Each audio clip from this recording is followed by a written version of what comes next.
ప్రభు శక్తితో పోవాలెన్ మెల్కొమ్మువో కావలి ఆయుధములు తీసుకో పొందుము ప్రభు శక్తిని ఆయుధములు తీసుకో పొందుము ప్రభు శక్తిని స్థిరుడావై నిలువవలే స్థిరుడావై నిలువవలే శత్రువులందరి ఎదుట మెల్కొమ్మువో కావలి యేసుని యోధుడావు పోరాడవలే నీవే పోరాడవలే నీవే ప్రభు శక్తితో పోవాలెన్ మెల్కొమ్మువో కావలి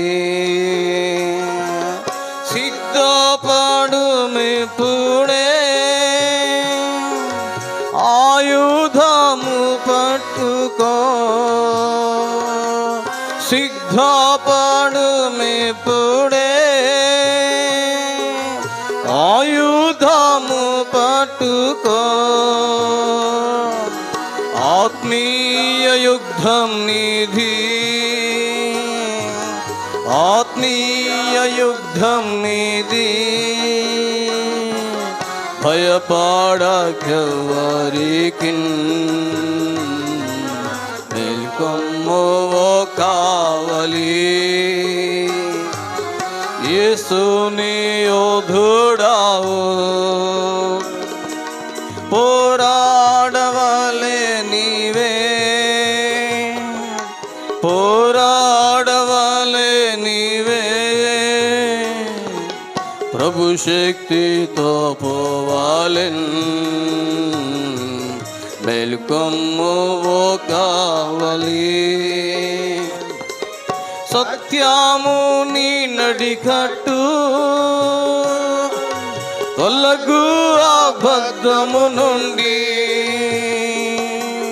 సత్యము నీ నడికట్టు తొలగు అబద్ధము నుండి తొడుగుకో మై మరువును తొడుగుకో మై మరువును ఆత్మరక్షణ పొందును మెల్కొమ్మువో కావలి యేసుని యోధుడావు పోరాడవలే నీవే పోరాడవలే నీవే ప్రభు శక్తితో పోవాలెన్ మెల్కొమ్మువో కావలి పాదరక్షలు ధరించు అందించు సువార్తను పాదరక్షలు ధరించు అందించు సువార్తను విశ్వాసమనుడాలుతో విశ్వాసమనుడాలుతో దుష్టుని అగ్గి ఆర్పు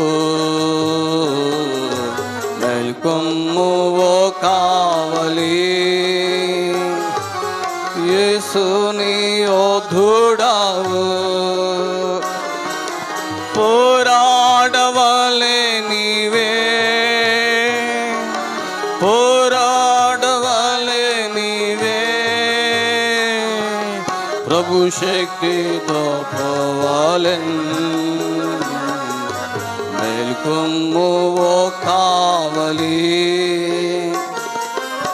శిరస్నానము ధరించు కన్నపరచు నీ రక్షణ శిరస్నానము ధరించు కన్నపరచు నీ రక్షణ ఆత్మ ఖడ్గము తీసుకో ఆత్మ ఖడ్గము తీసుకో వాక్యమే ఆ ఖడ్గము మెల్కొమ్ము కావలి యేసు నీ యోధుడవు పోరాడవలే నీవే పోరాడవలే నీవే ప్రభు శక్తితో పోవాలెన్ మేల్కొమ్ము కావలి ప్రార్థించు మెల్లప్పుడు శ్రేష్టాయుధమధియే ప్రార్థించు మెల్లప్పుడు శ్రేష్టాయుధమధియే గురి ఎన్నడు తప్పవు గురి ఎన్నడు తప్పవు మెలకువగా నుండినా మెల్కొమ్ము కావలి యేసు నీ యోధుడవు పోరాడవలే నీవే పోరాడవలే నీవే ప్రభు శక్తితో పోవాలెన్ మేల్కొమ్ము కావలి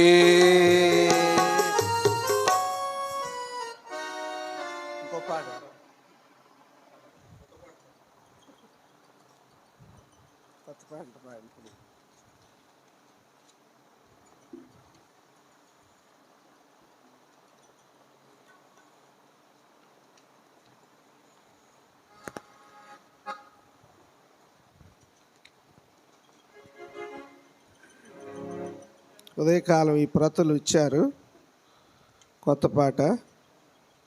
ఎవరికైనా లేకపోతే చేతి చూపించండి, తీసుకొస్తారు.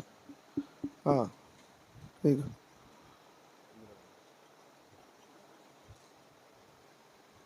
అయ్యా ఇచ్చిన ఇచ్చేసి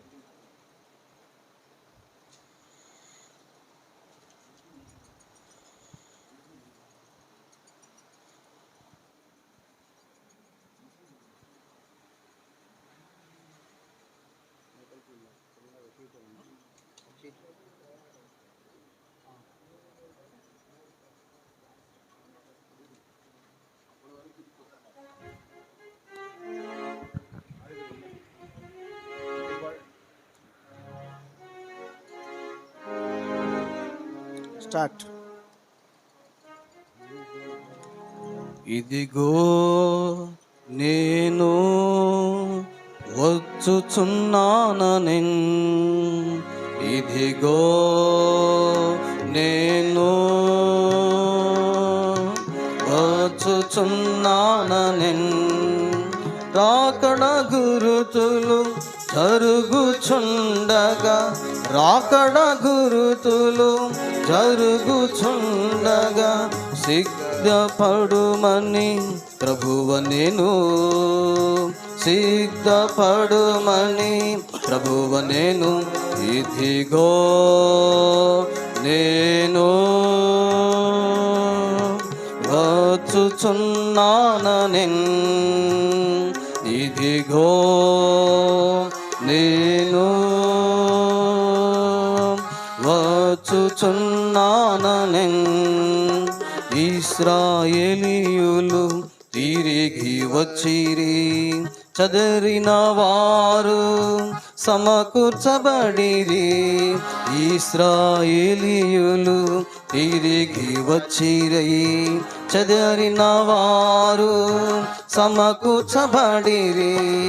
అంజూరపు చెట్టు చిగురించెను, అంజూరపు చెట్టు చిగురించెను. ప్రభు వచ్చుచున్నాడు సిద్ధపడుము, ప్రభు వచ్చుచున్నాడు సిద్ధపడుము. ఇదిగో నేను వచ్చుచున్నానెన్, ఇదిగో నేను వచ్చుచున్నానెన్. లోకము మోసముతో నిండియుండెను, అక్రమము చేత ప్రేమ చల్లారెను. లోకము మోసముతో నిండియుండెను, అక్రమము చేత ప్రేమ చల్లారెను. విశ్వాసమును కనుగొనగలమా, విశ్వాసమును కనుగొనగలమా. ప్రభు వచ్చుచున్నాడు సిద్ధపడుము, ప్రభు వచ్చుచున్నాడు సిద్ధపడుము. ఇదిగో నేను వచ్చుచున్నానెన్, ఇదిగో నేను వచ్చుచున్నానెన్. ఇటు చూచినను యుద్ధ సమాచారం, కరువు భూకంపములు సంభవించుచున్నవి. ఎటు చూచినను యుద్ధ సమాచారం, కరువు భూకంపములు సంభవించుచున్నవి. తెగులుతో వేదనలు ప్రారంభమాయెను, తెగులుతో వేదనలు ప్రారంభమాయెను. ప్రభు వచ్చుచున్నాడు సిద్ధపడుము, ప్రభు వచ్చుచున్నాడు సిద్ధపడుము. ఇదిగో నేను వచ్చుచున్నానెన్, ఇదిగో నేను వచ్చుచున్నానెన్. నోవహు దినములు కనబడుచున్నవి, లోతు దినములు మన కంటబడెను. నోవహు దినములు కనబడుచున్నవి, లోతు దినములు మన కంటబడెను. అపాయకరమైన కాలములు వచ్చెను, అపాయకరమైన కాలములు వచ్చెను. ప్రభు వచ్చుచున్నాడు సిద్ధపడుము, ప్రభు వచ్చుచున్నాడు సిద్ధపడుము. ఇదిగో నేను వచ్చుచున్నానెన్, ఇదిగో నేను వచ్చుచున్నానెన్. ఎత్తబడుటకు నీవు సిద్ధమా, విడువబడినచో నీ స్థితి ఘోరము. ఎత్తబడుటకు నీవు సిద్ధమా, విడువబడినచో నీ స్థితి ఘోరం. కడబుల ధ్వనితో మన ప్రభువాచును, కడబుల ధ్వనితో మన ప్రభువాచును. ప్రభు వచ్చుచున్నాడు సిద్ధపడుము, ప్రభు వచ్చుచున్నాడు సిద్ధపడుము. ఇదిగో నేను వచ్చుచున్నానెన్, ఇదిగో నేను వచ్చుచున్నానెన్. జరుగుచున్నానని రాకడ గురుతులు జరుగుచుండగా రాకడ గురుతులు జరుగుచుండగా సిద్ధపడుమని ప్రభువు నేను సిద్ధపడుమని ప్రభువు నేను ఇదిగో నేను వచ్చుచున్నానని ఇదిగో నేను వచ్చుచున్నానని.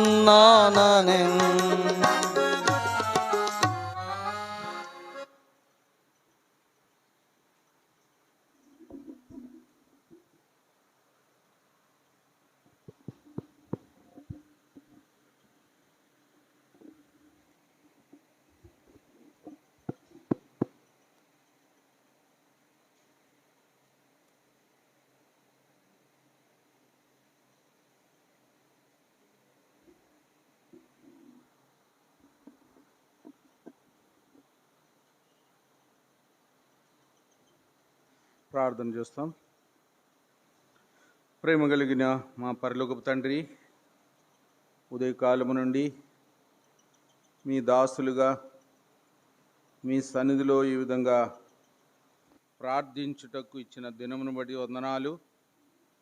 మీరే ఈ సమయాన్ని దీవెనకరంగా చేయండి. వాక్యం ధ్యానించుకొని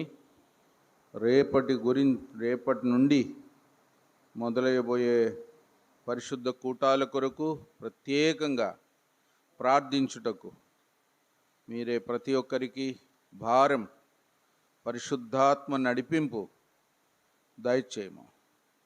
వాక్య ధ్యానం కూడా దీవెనకరంగా చేయము. అయోగ్య దాసుని జ్ఞాపం చేసుకున్నాను, నిష్ప్రయోజక దాసుని జ్ఞాపం చేసుకోమని వందనాలు చెల్లిస్తూ, మీ రక్త ప్రోక్షణ కిందికి, మీ అధికారం కిందికి, మీ ఏలుబడి కిందికి మమ్మల్ని మేము తెచ్చుకుంటూ మీ విజ్ఞాపనం తండ్రి కుడిపార్శ్వం నుండి మా ఒక్కొక్కరి కొరకు కోరుచు వందనాలు చెల్లిస్తూ యేసు ప్రభు నామములోనే స్తుతించి ప్రార్థిస్తున్నాం తండ్రి. ఆమేన్. ఆమేన్.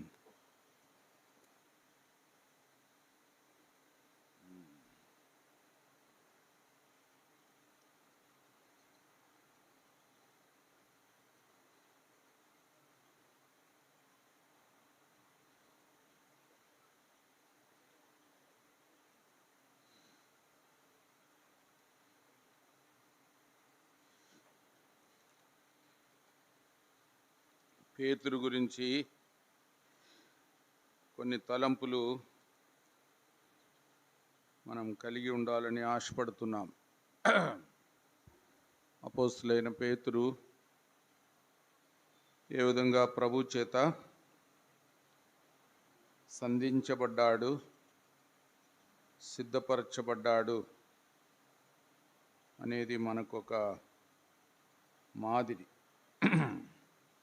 లూకా సువార్త 5వ అధ్యాయం.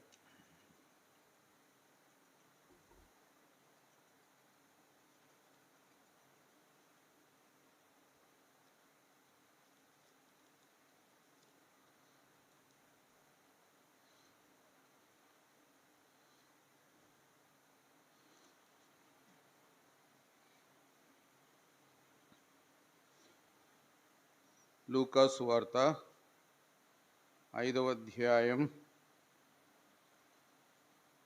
మొదటి 11 వచనాలు మార్చి చదువుకుంటాం. లూకా 5 మొదటి 11 వచనాలు. జనసమూహము దేవుని వాక్యం వినుచు ఆయన మీద పడుచుండగా ఆయన గెన్నెసరెతు సరస్సు తీరమున నిలిచి, తీరమున ఉన్న 2 దోణులను చూచాను. జాలర్లు వాటి నుండి దిగి కడుక్కొని చుండి. ఆయన దోణిలో సీమోనుదైన ఒక దోణి ఎక్కి దరి నుండి కొంచెము తీయమని అతన్ని అడిగి కూర్చుండి దోణిలో నుండి జనసమూహమునకు బోధించుచుండెను. ఆయన బోధించుట చాలించిన తర్వాత దోణి లోతునకు నడిపించి చేపలు పట్టకు మీ వలలు వేయమని చెప్పగా, సీమోను ఏలినవాడా, రాత్రి అంతయు మేము ప్రయాసపడితిమి గాని మాకేమీ దొరకలేదు. అయినను నీ మాట చొప్పున వలలు వేతునని ఆయనతో చెప్పాను. వారు అలాగు చేసి విస్తారమైన చేపలు పట్టిరి. అందుచేత వాళ్ళు పిగిలిపోచుండగా వారు వేరొక దోణిలోనున్న తమ పాలివారు వచ్చి తమకు సహాయం చేయవలనని వారికి సజ్ఞలు చేసిరి. వారు వచ్చి 2 దోణెలు మునుగునట్లు నింపిరి. సీమోను పేతురు అది చూచి యేసు మోకాళ్ళ ఎదుట సాగిలపడి, ప్రభువా, పాపాత్ముడని చెప్పాను. ఏలైనగా వారు పట్టిన చేపల రాశికి అడుగును అతనితో కూడనున్న వారందరూ విస్మయమొందిరి. అలాగను సీమోనుతో కూడి పాలివారైన కుమారులను యాకోబును యోహాను విస్మయమొందిరి. భయపడకుము, ఇప్పటి నుండి మీరు మనుషులను పట్టువాడై ఉందు అని సీమోనుతో చెప్పాను. వారు దోణిలను దరికి చేర్చి సమస్తమును విడిచిపెట్టి ఆయనను వెంబడించిరి.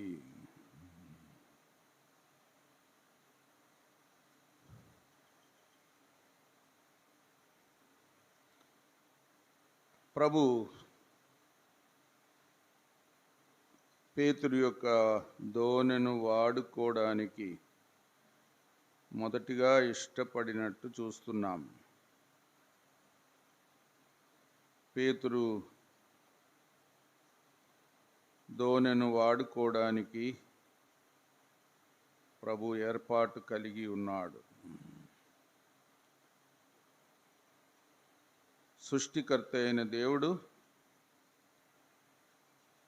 చేపలు పట్టే పేతురును ఆయన దోణెను ఒక విధంగా ఏర్పరచుకున్నాడు. ఒక విధంగా దోణి కూడా ఆయనదే, ఆయన సృష్టించినదే, ఆయన సృష్టించిన చెక్క చెట్టు నుండి చేయబడిందే. నీళ్లు ఆయన సృష్టియే, సమస్తమును ఆయన కలుగజేసిందే, ఆయన ఇచ్చిందే. మనది అంటూ అనడానికి కూడా మనకేమీ లేదు. అలాంటి గ్రహింపుతో మనం ఉండాలి. అయినా పేతురు ఇష్టపడ్డాడు ప్రభువుకు తన దోణి కూర్చోడానికి ఇవ్వడానికి. మన యొద్ద ఉన్న సమస్తము ఆయన ఇచ్చినదే, ఆయన యొద్ద నుండి పొందినదే. ఆ మాట చదువుకుంటాం. 1 కొరింథీ 4వ అధ్యాయం. 1 కొరింథీ 4వ అధ్యాయం 7వ వచనం అందరం కలిసి చదువుదాం. 1 కొరింథీ 4:7 చదవండి. ఎందుకనగా నీకు ఆధిక్యము కలుగచేయువాడెవడు? నీకు కలిగిన వాటిలో పరిని వలన నీవు పొందనిది ఏది? పొంది ఉండి పొందనట్లు నీవు అతిశయింపనేలా.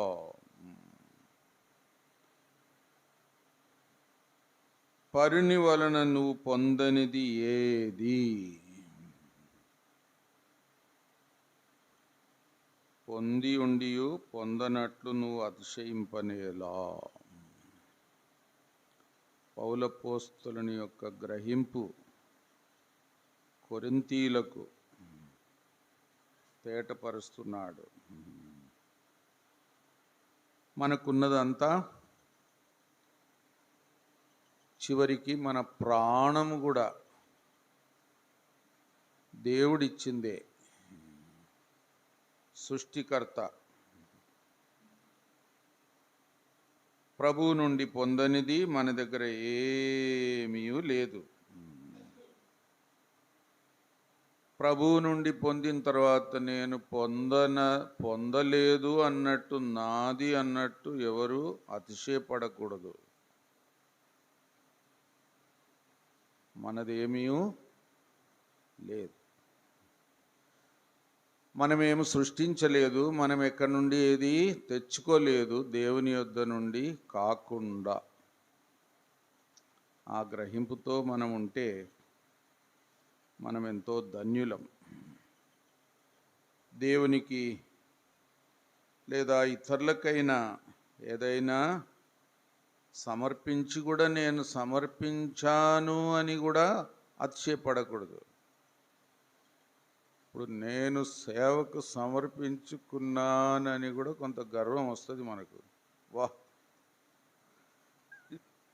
ఎన్ని వైపుల నుండి మనము దారి తప్పుతాము అనేది మనం గుర్తుంచుకోవాలి. ఒక విధంగా దేవునికి సమర్పించేది ఒక గొప్ప ఆధిక్యత, దేవునికి ఉపయోగకరంగా ఉండేది.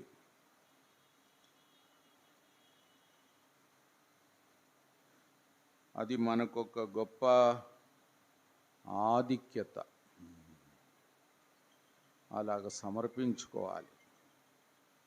అది ఒక గొప్ప ధన్యత అనుకోవాలి.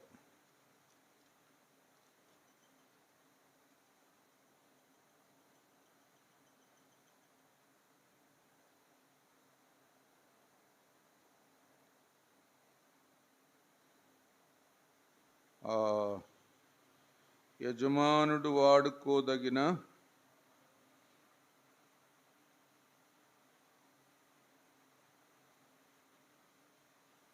ఘనమైన పాత్ర, అట్లా కూడా ఉంది. యజమానుడు వాడుకోదగిన ఘనమైన పాత్ర. మన జీవితం అలాగ చేసుకోవడం ఒక గొప్ప ధన్యత. 2 తిమోతి 2వ అధ్యాయం 21. 2 తిమోతి 2వ అధ్యాయం 21. అందరం కలిసి చదవండి. ఎవడైనను వీటిలో చేరక తన్ను తాను పవిత్రపరచుకొనిన ఎడల వాడు పరిశుద్ధపరచబడి యజమానుడు వాడుకొనుటకు అర్హమై ప్రతి సత్కార్యమునకు సిద్ధపరచబడి ఘనత నిమిత్తమైన పాత్ర అయి ఉండును. యజమానుడు వాడుకొనుటకు అర్హమై. ప్రభు ద్వారా వాడబడడానికి ఒక అర్హమైన ఘనమైన, అదొక గొప్ప ఘనత. అందుకే మనం ఇంకా దేవునికి ఉపయోగకరంగా కావడమే ధన్యత. దేవుని సేవలో వాడబడమే మనకు అన్నిటికంటే మించిన ఘనత. దేవుడు మనల్ని వాడుకుంటున్నాడు అంటే అదే మన ఉన్నత స్థాయి. ఎట్లా ఉండాలి మన సమర్పణ, మన తీర్మానం, మన జీవితం.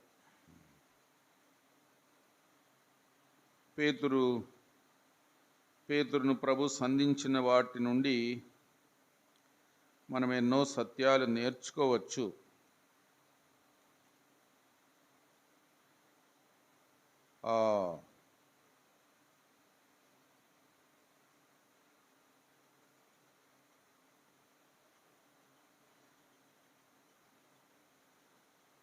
లూకా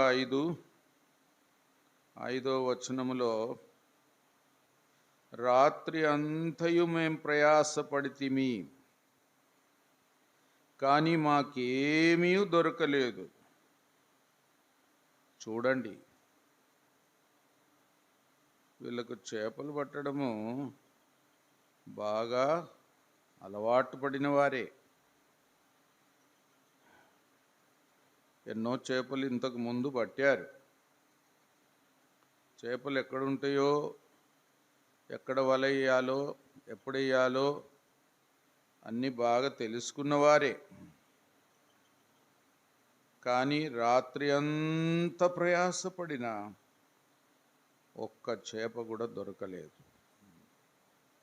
ఒక విధంగా ప్రభు పేతురును కూడా ఒక విధంగా సంధించడానికి అలాగా అనుమతించాడు అని మనము ఇక్కడ కొంత ఆలోచన పెట్టొచ్చు.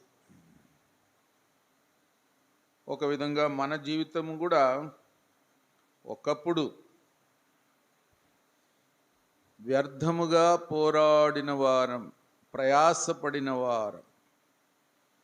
ఒక విధంగా చెప్పాలంటే గాలితో పోరాడిన వారం. ఇప్పుడు అలాగ చేయకూడదు అని ఒక గొప్ప హెచ్చరిక.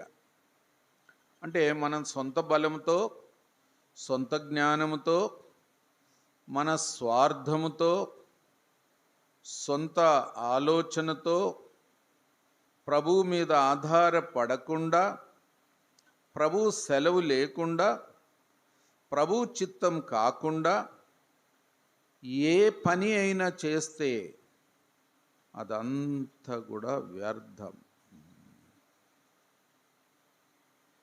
గాలితో పోరాడినట్టు. అది కూడా మనకు గొప్ప హెచ్చరిక. 1 కొరింథీ 9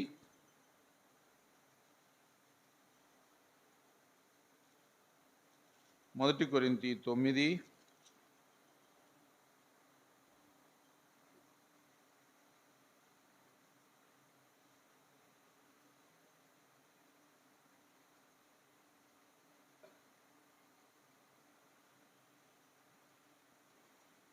26 నేను చదువుతాను, 27 మీరు చదవండి. కాబట్టి నేను గురి చూడని వాని వలె పరిగెత్తువాడను కాను. చదవండి. గాలిని కొట్టినట్టు నేను పోటాటలేదు, కానీ ఒకవేళ ఇతరులకు ప్రకటించిన తర్వాత నేనే భ్రష్టునైపోదునేమో అని నా శరీరమును నలుగగొట్టి దాన్ని లోపరుచుకొనుచున్నాను. గాలిని కొట్టినట్టు. మీరు ఒకసారి గాలిని గుద్దండి, ఎట్లుంటుంది? గాలితో పోరాడండి. ఒక విధంగా అపోస్తలుడైన పౌలు అలాంటి అన్వయింపు కలిగి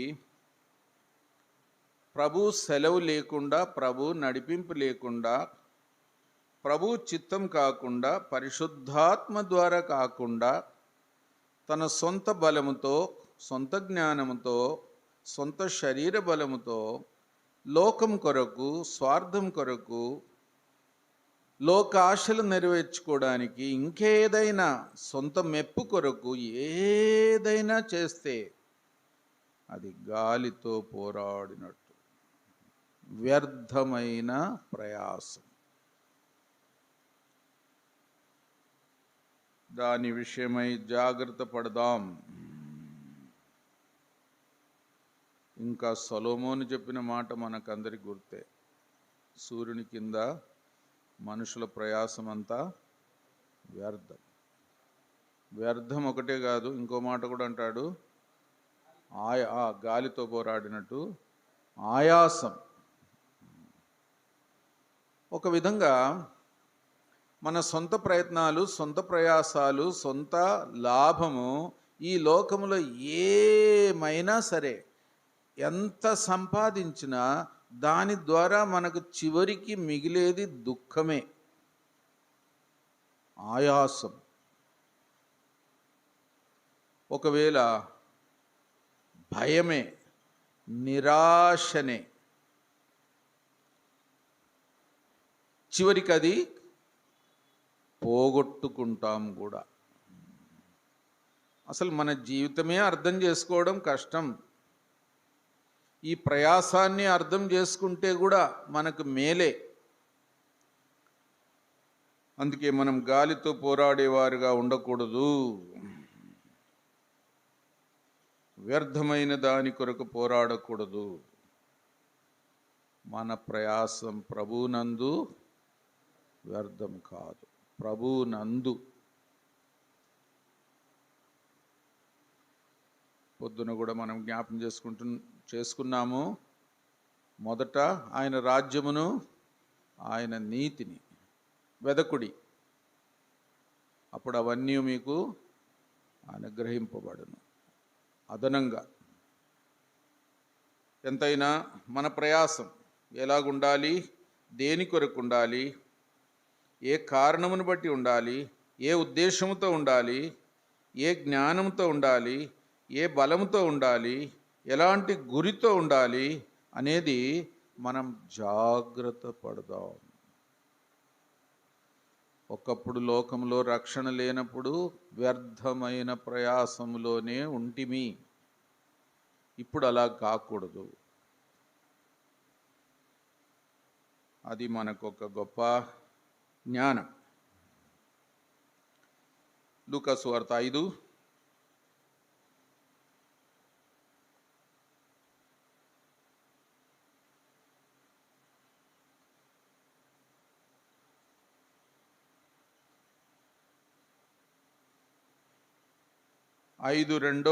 రెండో భాగంలో 5వ వచనంలో, అయినను నీ మాట చొప్పున వలలు వేత్తునని ఆయనతో చెప్పాను.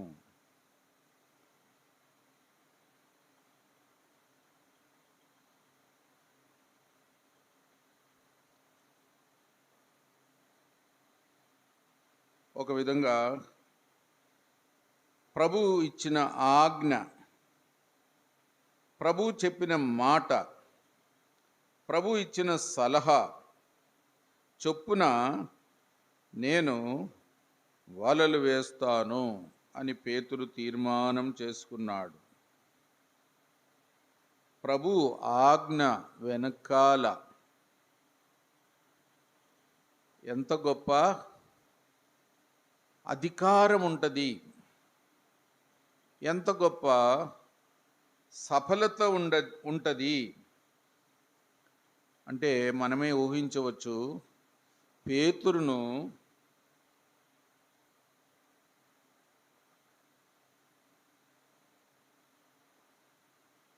వల వేయమన్నాడు. పేతురును వల వేయమని చెప్పక ముందే, అంటే మనం ఊహిస్తే చేపలకు ఆజ్ఞ ఇచ్చి ఉంటాడు. చేపలారా, పేతురు వల వేయబోతున్నాడు చూడు, అక్కడ చేరండి మీరంతా. అక్కడ పోయి ఆ వల వేసేటప్పుడు కరెక్ట్గా దాని లోపలికి రండి, సరే, పారిపోకండి. బక్సింగ్ గారు కూడా అట్లా చెప్పేవారు. చేపలు తప్పకుండా దేవునికి లోబడతాయి. మనం లోబడేదే కొంచెం డౌట్, కానీ చేపలైతే తప్పకుండా లోబడుతుంది. ఎంతైనా చేపలు ధారాళంగా పడ్డది అంటే ప్రభు చెప్పిన మాట, అందులో ఉండే అధికారం, అందులో ఉండే సఫలత, ఆ మాటకు లోబడడం అనేది ఎంత గొప్ప ఆధిక్యత. అది మనం ఒక్కసారి లెక్క వేసుకోవాలి. ప్రభు చెప్పిన మాట, ప్రభు చెప్పకుండా ప్రయాసపడేది వ్యర్థమని చూచాము. ప్రభు చెప్పిన మాట ప్రకారం చేసేది మాత్రం, ఆయన మాట వినటం మాత్రం ఎంతో శ్రేష్టమైన తీర్మానం. బలి అర్పించుట కంటే ఆయన మాట వినుట శ్రేష్ట. బలి అర్పించుట కంటే, చూడండి, ఎంతోమంది త్యాగం కూడా చేస్తారు. అంటే త్యాగం చేసేది కూడా, సమర్పణ చేసేది కూడా అందరూ మెచ్చుకోవాలని కూడా చేస్తారు. లోకములో అలాగ జరుగుతుంది. పొరపాటున మనం కూడా అలాగ కొన్నిసార్లు చేయవచ్చు. మనం చేసే త్యాగం కూడా, సమర్పణ కూడా, దేవునికి సమర్పించేది కూడా మనం మెప్పు కొరకు చేయొచ్చు. అందుకే ప్రభు ఒక చోట ఏమన్నాడంటే, నేను బలిని కోరలేదు. ఏం కోరాను? కనికరమునే కోరాను. వా, అది మనకు గొప్ప హెచ్చరిక. దేవుడు ఏదో కొరత కలిగిన వ్యక్తి కాడు. దేవునికి ఏం అవసరం లేదు. దేవునికి అవసరమైతే మనల్ని అడుగుతాడా? దేవునికి ఏదైనా అవసరమైతే మన దగ్గర తీసుకుంటాడా? అట్లా కూడా లేదు. ప్రజలు అర్పించే బలులన్నీ ఒక విధంగా పాత నిబంధనలో కూడా ఎన్నో బలులు అర్పించారు, ఎంతో సమర్పణ కూడా చేశారు, ఎన్నో కార్యములు దేవుని కొరకు నెరవేర్చారు. అవన్నీ ఏదో దేవుని కొరకు గొప్ప కార్యం చేశారని కూడా అనుకోకూడదు. దేవుడు బలిని కోరే దేవుడు కాదు. దేవుడు మనుషుల దగ్గర ఏది తీసుకోవలసిన అవసరం కూడా ఆయనకు లేదు. దేవుడు ఏ కొరతలో కూడా లేడు. ఆయనదే సమస్తం. ఆయనే మనకిచ్చాడు, సర్వలోకానికి ఇచ్చాడు. కాబట్టి మన గ్రహింపు చాలా తేటగా ఉండాలి. మనం ఆయన మాట వినడమే మనకు ఒక శ్రేష్టమైన ఒక తీర్మానం. దేవునికి ఇచ్చేదానికంటే, దేవుని కొరకు సమర్పణ చేసుకునేదానికంటే, దేవుని కొరకు బలి అర్పించేదానికంటే ఆయన మాట వినడమే శ్రేష్టం.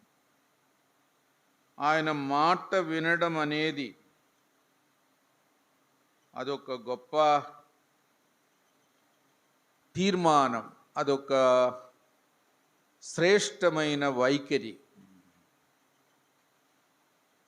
మనం దేవునితో చెప్పాలి, ప్రభువా సెలవిమ్ము, నీ దాసుడు ఆలకించుచున్నాడు.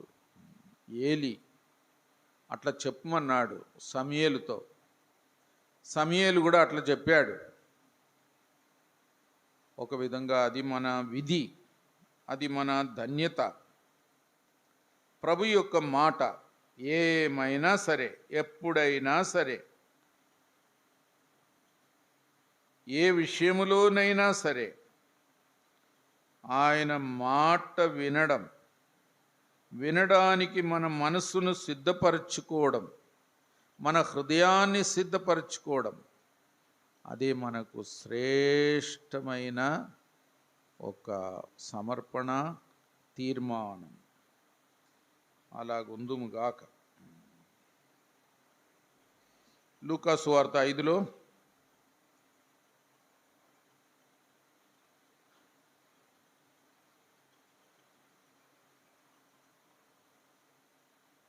ఎనిమిదో వచనం అందరం కలిసి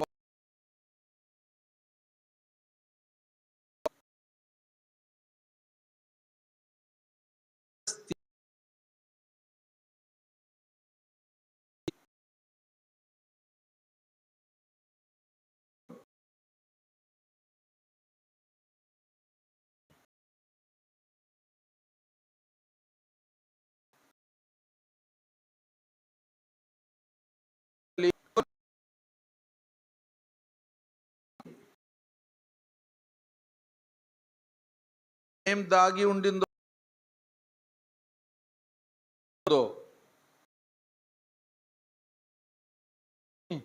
ఏం